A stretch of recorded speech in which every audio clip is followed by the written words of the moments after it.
Hi friends, please subscribe to Amravati Media and press the bell icon for more latest updates.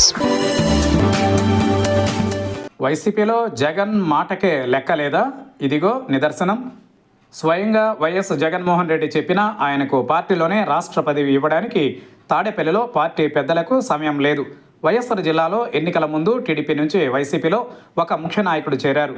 ఇదిగో అన్నకు YCP రాష్ట్ర స్థాయి పదవి ఇవ్వండి అని ఒకసారి కాదు, 2 సార్లు వేర్వేరు సందర్భాలలో స్వయంగా జగనే సంబంధిత వ్యక్తులకు చెప్పారు. పాపం ఆ నాయకుడు పదవి వస్తుందని నెలల తరబడి ఎదురు చూస్తున్నారు.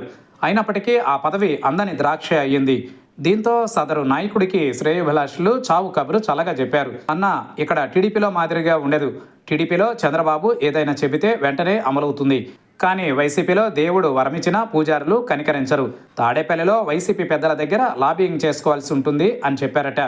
ఇవన్నీ తన వల్ల కాని పనులని, పదవి లేకపోయినా పర్వాలేదు, జగన్పై అభిమానంతో పార్టీ కోసం పనిచేస్తానని నిర్ణయించుకున్నారు ఆయన.